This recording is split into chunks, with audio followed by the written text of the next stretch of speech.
Hello hello साथीहरु सबैजना सन्चै आरामै हुनुहुन्छ। यो चाहिँ फेरि सरकारी काम है। हेर्नु न, यो कति वर्ष भइसक्यो दौडेको हैन। यो सरकारी कामहरु त हत्तपत्त नसकिने रहेछ के। आफूले मात्र प्रयास गरेर नहुँदो रहेछ के। अरूबाट लिने कामहरु एकदम धेरै गाह्रो हुँदो रहेछ। 4 वर्ष भयो हिँडेको हैन। मेरो यात्रा अझै सकेको छैन के। वास्तवमै हुन्छ नि, वास्तविक रियल जिन्दगी जिउने हो भने त नि यति धेरै कुराहरू बुझ्न, यति धेरै कुराहरू सोच्न, यति धेरै कुराहरू देख्न हैन। यति कुरा त्यो कसरी भन्ने के, शब्दमा भन्ने शब्दहरू नै छैन क्या। कसरी भन्ने होला। यत्रो 3-4 वर्षको हुन्छ नि, म यति त दौडिन्छु साथीहरू, यति त दौडिन्छु। अझै 1-2वटा भ्लगहरू त राखिरहेको हुन्छु हैन। यहीसँग रिलेटेड दौडिरहेको हुन्छु। यति धेरै दुःख लाग्छ, यति धेरै नराम्रो लाग्छ, यति धेरै पीडादायी हुन्छ हैन। शब्द नि कसरी भन्ने जस्तो लाग्छ के। अनि म यो काममा जाँदा फेरि पनि बनाऊ कि नबनाऊ हैन। भोलि पर्सि मेमोरी त हुन्छ।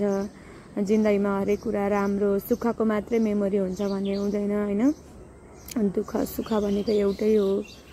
एकपछि अर्को अवश्य पनि आइहाल्छ। दुःखपछि सुख, सुखपछि दुःख, त्यो अवश्य पनि आइहाल्छ है। अनि के गरौँ भन्दै मलाई कस्तो भिडियो बनाउन मन लाग्यो, बनाएँ। यो यात्राहरूमा नि हैन, कस्तो कस्तो कसरी शब्दमा भन्ने होला के। हुन्छ नि, कस्ता मान्छेहरू भेटिने, कस्ता ठाउँहरू, कति कुराहरू कम्प्रोमाइज गर्नुपर्ने, कति कुराहरू लोयल हुनुपर्ने, कतिपय कुराहरू थाहा भएर पनि थाहा छैन भन्नुपर्ने, कतिपय कुरा थाहा नभएको कुराहरू पनि भन्दै हिँड्नुपर्ने, हो भन्दै हिँड्नुपर्ने, कति कुराहरू के, कति कुराहरू कम्प्रोमाइज गर्नुपर्ने रियल त्यो लाइफमा हुन्छ नि। ओ माई गॉड, म त इमेजिन पनि गर्न सक्दिनँ कि साथीहरू, कसरी इमेजिन गर्ने। अनि यो 3-4 वर्षसम्मको यात्रा नि कति ठाउँ धाइसकेँ कि, एउटा मात्र ठाउँ होइन कि, कति ठाउँ धाइसकेँ हैन। त्यो प्रत्येक धाएका ठाउँका मान्छेहरू यति डिफ्रेन्स, त्यो ठाउँ अनुसार के कस्तो कस्तो मान्छेहरू भेटिने के साथीहरू। मैले कसरी भन्ने होला। यो भोइस ओभर गर्दै जाँदाखेरि मैले के भन्ने होला जस्तो पनि लाग्छ। अनि मेरो मेन फोकस भनेको चाहिँ यो काठमाडौँमा फुलिरहेको, अहिले जताततै हुन्छ नि, जताततै फुलिरहेको रिङ रोडमा झन् धेरै हैन, तर भित्री बाटोहरूमा पनि धेरै छ। अनि हेर्नु न, जताततै यो जाकारान्डा फुलले कति राम्रो देखेको के। मेरो फोकस चाहिँ त्यही हो साथीहरू। अब मैले अरू कुराले जित्न सकिनँ, मैले राम्रोसँग इन्ड गर्न सकिनँ है। जाकारान्डा फुल हेर्नु न कति राम्रो।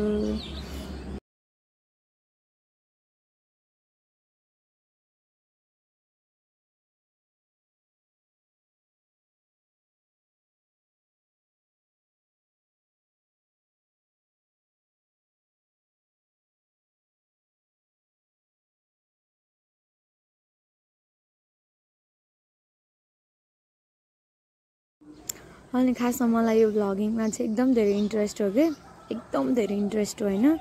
अनि मलाई अरू त ठिकै लाग्छ। मलाई यस्तो एडिट गर्न चाहिँ आउँदैन खासै हैन, खासै हैन, आउँदैन के।